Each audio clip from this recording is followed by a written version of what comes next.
Spain நாட்டில் ஒரு மிகப்பெரிய பிரச்சனை நேற்று ஆரம்பிச்சு இன்னை வரைக்கும் போயிட்டு இருக்கு. Dios mío de mi vida.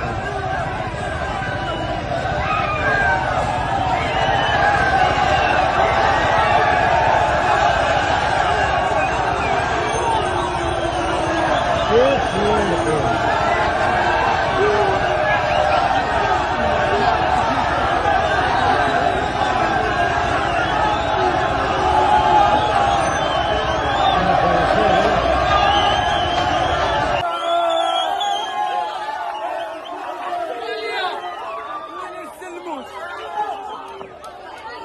Increíble la situación ahora mismo, señores.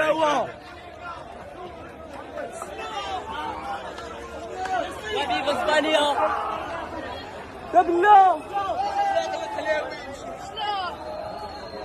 ஸ்பெயினுக்கு சொந்தமான ரெண்டு நிலப்பகுதிகள், ஒன்று சியூட்டா, இன்னொன்று மெலில்லா. இந்த ரெண்டு நிலப்பகுதிகளும் ஆப்பிரிக்கன் காண்டினென்ட்ல இருக்குது. ஸ்பெயின் ஒரு ஐரோப்பிய நாடு, ஐரோப்பாவுடைய தெற்கு எல்லையில் இருக்குது.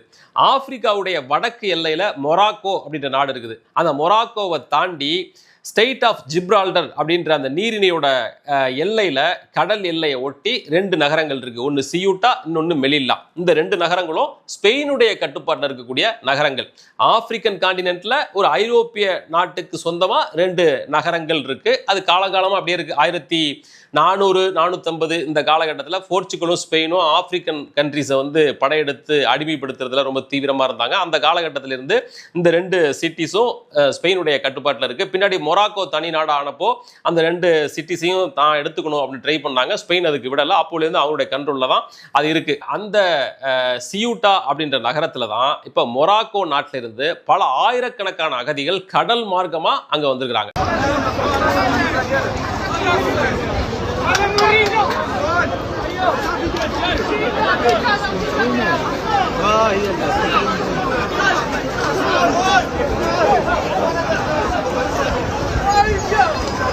நேத்து இது நடந்திருக்குது. அவங்க எப்படி வந்திருக்கிறாங்க அப்படின்றது தான் ரொம்ப வினோதமாகவும் அதிர்ச்சியாகவும் இருக்குது. பல ஆயிரக்கணக்கான பேர் கடலுக்குள்ள குதிச்சு நீந்தி வந்திருக்கிறாங்க. பொதுவாக அகதிகள் ஒரு நாட்டிலேருந்து இன்னொரு நாட்டுக்கு போவாங்க. உலகத்தோட பல நாடுகள் நடக்குது. எங்கெல்லாம் சண்டை நடக்குதோ அங்கெல்லாம் மக்கள் உயிர் ஆபத்துக்கு ஆளாகி உயிர் பிழைக்கிறதுக்காக வேற வேற நாடுகள் நோக்கி போகிறாங்க. அது பற்றின விசுவல்ஸ் எல்லாம் நம்ம நிறைய பார்த்துருப்போம். அதெல்லாம் 1-2 பேர் போவாங்க, ஒரு 50-100 பேர் போவாங்க. அப்படி தான் நடந்திருக்குது. ஆனால் இப்போது நேற்று நடந்தது அப்படிங்கிறது ஆயிரக்கணக்கான பேர். அந்த காட்சியை பார்த்தாலே புரியும். கடற்குள்ளே புகுந்து நீச்சல் அடித்து வர்றாங்க. பல பேர் சைக்கிளை தூக்கிட்டு வர்றாங்க, படகுல வர்றாங்க, அப்புறம் டியூபை போட்டு மிதந்து அதில் வர்றாங்க. மேலே கரையில் ஏறி அந்த ஃபென்சிங்லாம் போட்டு வச்சுருப்பாங்கல்ல, அதன் மீது ஏறி வர்றாங்க.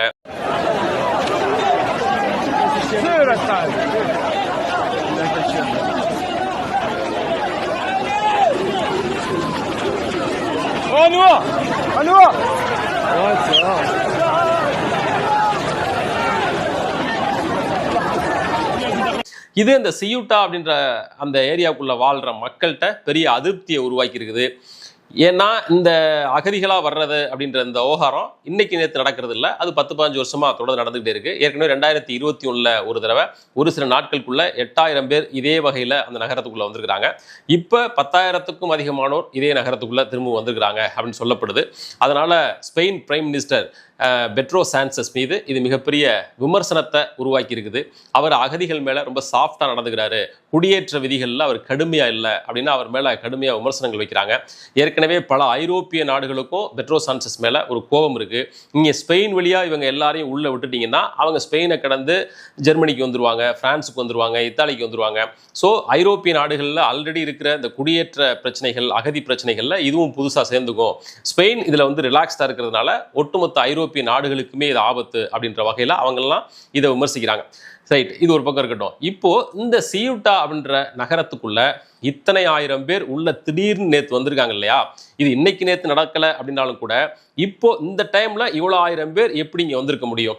ஏதோ ஒரு சில பேர் வந்திருக்காங்கன்னா சொந்த ஆர்வத்தில் வந்திருக்கலாம், வேற ஏதோ காரணத்துக்கு வந்திருக்கலாம். இவங்கெல்லாம் எந்த வகையில் இங்கே வர்றாங்கன்னா, ஆப்பிரிக்காவில் பல நாடுகளில் யுத்தம் நடக்குது, அது தாங்க முடியாமல் இங்கே வர்றாங்க அப்படி கிடையாது. இவங்க எல்லாருமே பல ஆப்பிரிக்க நாடுகளை சேர்ந்தவங்க. அங்கே பொருளாதார ரீதியாக ரொம்ப பின்னடைவாக இருக்கிறதுனால ஏதாவது ஒரு ஐரோப்பிய நாட்டுக்கு போய் பொழைச்சிக்கலாம் அப்படின்ற கணக்கில் இவங்கெல்லாம் வர்றவங்க தான். எல்லாரும் மொராக்கோ நாட்டு பிரஜைகளும் கிடையாது. சஹாரா பாலைவனத்தை ஒட்டியிருக்கிற பல நாடுகள்லேருந்து எல்லாரும் மொராக்கோவில் அசம்பிள் ஆகி அங்கிருந்து கடல் மார்க்கமாக இந்த சியூட்டாவுக்குள்ளே போகிறாங்க. சியூட்டாக்குள்ளே போயிட்டா அவங்க இங்கே தான் லாக் ஆயிடுவாங்க. என்னதான் ஸ்பெயினுக்கு சொந்தமான ஒரு நிலப்பரப்புக்குள்ளே இவங்க போகிறாங்க அப்படின்னாலும் கூட அது ஆப்பிரிக்கன் காண்டினென்ட்டில் தான் இருக்குது. ஸோ அவங்க எப்படி இருந்தாலுமே ஐரோப்பிய நிலப்பகுதிக்குள்ளே லிட்டரலாக போக முடியாது. ஸ்பெயினுடைய கட்டுப்பாட்டு இருக்கக்கூடிய ஒரு பகுதிக்கு தான் போக முடியும். இருந்தாலும் முதல்ல அதுக்குள்ளே போயிடுவோம்.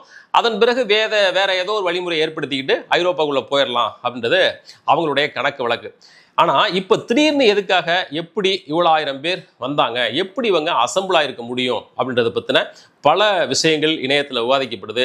ஏன்னா கொஞ்சம் பேர் வந்தால் அது ஆர்கானிக்காக இருந்திருக்கும். ஆனால் 5000 பேர் 10,000 பேர் ஒரே நேரத்தில் கடலுக்குள்ளே குதிச்சு வர்றாங்கன்னா இது ரொம்ப ஆர்கனைஸ்டாக நடந்திருக்குது. இதற்கு பின்னாடி மொராக்கோ இருக்குது. மொராக்கோ அப்படின்ற நாடு தான் ஸ்பெயினை நாசம் பண்ணுறதுக்காக இந்த வேலையெல்லாம் பண்ணுது அப்படின்னு இதற்கு பின்னாடி உள்ள காரணத்தை சொல்கிறாங்க. ஸ்பெயினுக்கும் மொராக்கோவுக்கும் இடையில பல பிரச்சனைகள் கடந்த காலங்களில் இருக்கிறதுனால அதையெல்லாம் மனசில் வச்சுக்கிட்டு மொராக்கோ இப்படி பண்ணுது அப்படின்றது ஒரு தியரி. ரெண்டாவது, இந்த பிரச்சனைக்கு பின்னாடி இத்தனை 1000 அகதிகளை ஸ்பெயின் பரப்புக்குள்ள ஊடுருவி அனுப்புனதுக்கு பின்னாடி இஸ்ரேல் மற்றும் அமெரிக்காவுடைய கைகள் இருக்கிறது அப்படின்றது இன்னொரு தியரி.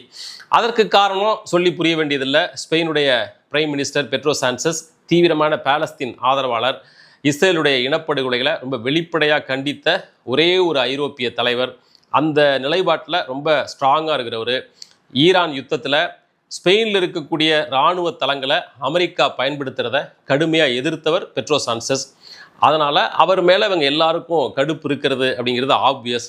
பத்தாவதுக்கு இப்போ நடந்த உலகக்கோப்பை கால்பந்து போட்டியில் இஸ்ரேல் ஆதரித்த அர்ஜென்டினா தோல்வியை சந்திச்சிருக்காங்க. ஸ்பெயின் ஜெயிச்சிருக்கு. இது எல்லாமே அவங்களுக்கு ஒரு காண்டு. அதை ஒட்டி இப்போ ஸ்பெயினுக்கு ஒரு நெருக்கடியை கொடுக்கறதுக்காக வேணும்னே மொராக்கோ வழியாக இவ்வளோ 1000 அகதிகளை இப்போ ஸ்பெயினுக்குள்ளே கொண்டு போய் விட்டுருக்காங்க. இதற்கு பின்னாடி இவங்க எல்லாரையும் ஆர்கனைஸ் பண்ணது அமெரிக்காவும் இஸ்ரேலும் தான். இட் மீன்ஸ் அமெரிக்கா இஸ்ரேலுடைய தூண்டுதலின் பேரில் மொராக்கோ தான் இந்த வேலையை பண்ணியிருக்கு அப்படின்றது இன்னொரு தியரி சொல்லப்படுது. இதுக்கு ஆதாரமாக என்ன சொல்கிறாங்க அப்படின்னா, அந்த மொராக்கோ அப்படின்ற நாடு இருக்கு இல்லையா, அது வந்து இன்னமும் மன்னராட்சி நடந்துகிட்டு இருக்க நாடு. தீவிரமான அமெரிக்கன் சப்போர்ட்டர். இப்போது 2 நாளைக்கு முன்னாடி மொராக்கோக்குள்ளே போட்டிருக்கிற ஒரு புது ரோட்டுக்கு ட்ரம்ப்போட பேர் வச்சுருக்காங்க. அங்கே அதை ட்ரம்ப்கிட்டே போய் சொல்லியிருக்கிறாங்க. அவர் ரொம்ப பெருமையாக அதை அவருடைய ட்ரூத் சோசியல் பக்கத்தில் அறிவிச்சுக்கிட்டார். அந்த அளவுக்கு மொராக்கோ வந்து அமெரிக்கன் சப்போர்ட்டராக இருக்கக்கூடிய ஒரு நாடு. அதனால் அமெரிக்கா மற்றும் இஸ்ரேலுடைய பேச்சை கேட்டுக்கிட்டு பல நாடுகளை சேர்ந்த அகதிகளை ஆர்கனைஸ் பண்ணி ஸ்பெயின் எல்லைக்குள்ளே கொண்டு போய் சேர்த்ததில் மொராக்கோவுக்கு ரொம்ப முக்கியமான பங்கு இருக்குது அப்படின்னு சொல்கிறாங்க. எக்ஸ் தளத்தில் இது சம்மந்தமாக பல விசுவல்ஸ் வந்துருக்குது. மொராக்கோ நாட்டோட இராணுவம் ஒரு பெரிய வேனில் பல நூறுக்கணக்கான இளைஞர்களை அழைச்சிட்டு வந்து ரோட்டில் வச்சு இறக்கி விட்றாங்க.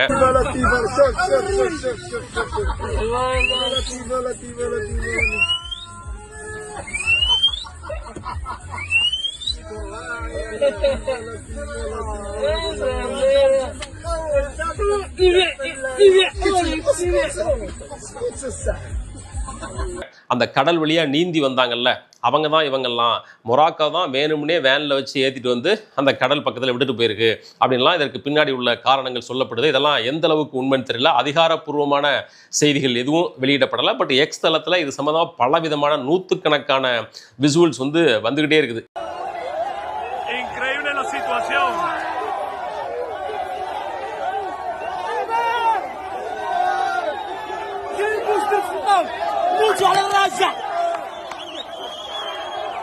எது எப்படி இருந்தாலும் ஆயிரக்கணக்கான பேர் ஒரே நேரத்தில் கடல் மார்க்கமாக தப்பிச்சு ஸ்பெயினுக்குள்ளே போகிறது, ஸ்பெயினுடைய ஆளுகைக்கு உட்பட்ட அந்த நிலப்பரப்புக்குள்ளே போகிறது அப்படிங்கிறது இந்த யுத்தத்தோட ஒரு முக்கியமான சேஞ்ச் அப்படின்னு சொல்லலாம். இந்த யுத்தத்தை ஐரோப்பிய நாடுகளுக்கும் விரிவுபடுத்துறதுக்கு இஸ்ரேல் விரும்புதா? எப்படி இருந்தாலும் ஏதோ ஒரு நாட்டை தூண்டிவிட்டு எல்லாரையும் ஈரானுக்கு எதிர்த்தரப்பில் கொண்டு வந்து நிறுத்துறதுல இஸ்ரேல் ஒவ்வொரு நாளும் முனைப்போடு செயல்பட்டு இருக்கு. அதனால் அந்த வகையில் ஸ்பெயினுக்கு எதிரான ஒரு மக்கள் கோபத்தை கிளப்பி விடுறதுக்கு, ஏன்னா ஏற்கனவே பெட்ரோ சான்சஸ் மீது அங்கே இருக்கிற வலதுசாரிகள் கடுமையான கோபத்தில் இருக்காங்க. ஸ்பெயினில் இருக்கிறவங்க அவங்க இப்போ இதோ ஒரு விஷயமா பிடிச்சிக்கிட்டு இவ்வளோ 1000 அகதிகளை உள்ளே கொண்டு வந்து சேர்க்கறதுக்கு பெட்ரோ சான்சஸுடைய கொள்கைகள் தான் காரணமாக இருக்குது, இவருடைய லிபரலான அணுகுமுறை தான் காரணமாக இருக்குது அப்படின்னு இதை வச்சு உள்நாட்டுக்குள்ளே இருக்கிற மக்கள்கிட்ட அரசுக்கு எதிரான கோபத்தை கிண்டி விடுறதுக்கு இதை ஒரு வாய்ப்பாக பயன்படுத்துகிறாங்க. சண்டை நடக்கிறது ஈரானில் அப்படின்னாலும் கூட அதனுடைய ரிப்பிள் எஃபெக்ட் அப்படிங்கிறது வேறு நாடுகளில் வேறு வகைகளில் வெளிப்பட்டுக்கிட்டே இருக்குது. அதற்கு இன்னொரு உதாரணம் தான் இந்த ஸ்பெயின் அகதிகள் பிரச்சனை. இது சம்மந்தமாக வேறு அப்டேட்டுகள் வந்தால் நம்ம நெக்ஸ்ட் வீடியோவில் அதை தொகுத்து பார்க்கலாம். நன்றி.